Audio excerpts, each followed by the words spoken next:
पसंद आए तो लाइक, शेयर एंड सब्सक्राइब। एक छोटे से गांव में एक गरीब परिवार रहता था, जिसमें एक ससुराली सास भी थी।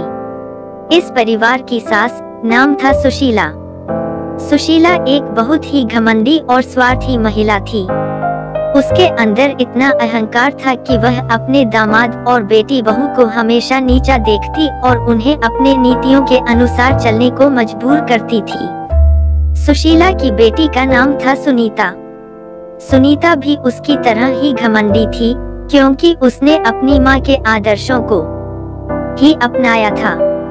उसका दामाद रामेश भी सुशीला के सामने दबा हुआ महसूस करता था, लेकिन वह अपनी पत्नी के कदमों पर चलने के लिए मजबूर था।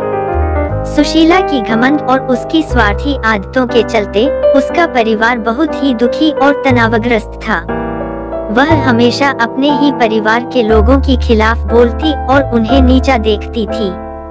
उसका व्यवहार अत्यधिक अहंकार और उच्छृंखलता से भरा हुआ था। एक दिन सुशीला की सासू सुनीता ने अपने पति के साथ मिलकर उसे समझाया कि उसका व्यवहार उन्हें दुख और संताप में डाल रहा है। उन्होंने उसे यह समझाया कि उसका घमंड और स्वार्थ उसके परिवार के साथ संघर्ष कर रहा है और इससे सबको नुकसान हो रहा है। सुशीला ने शुरुआत में अपनी सास की बातों को नकारा, लेकिन बाद में उसने सोचा कि शायद उसकी सास सही हो सकती है। उसने अपने व्यवहार में परिवर्तन करने का निर्णय लिया और अपने परिवार के सदस्यों के साथ उचित संवाद करने का प्रयास किया। धीरे धीरे सुशीला ने अपने घमंड और स्वार्थ को कम किया और अपने परिवार के सदस्यों के साथ समझौता किया। उसने अपने बच्चों की शिक्षा और प्रगति के लिए समर्थन किया और उन्हें स्वतंत्रता और स्वावलंबन में साथ दिया।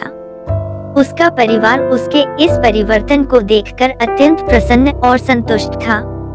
उन्होंने उसे अपना नया व्यवहार और सही दिशा में प्रगति करने के लिए प्रशंसा की।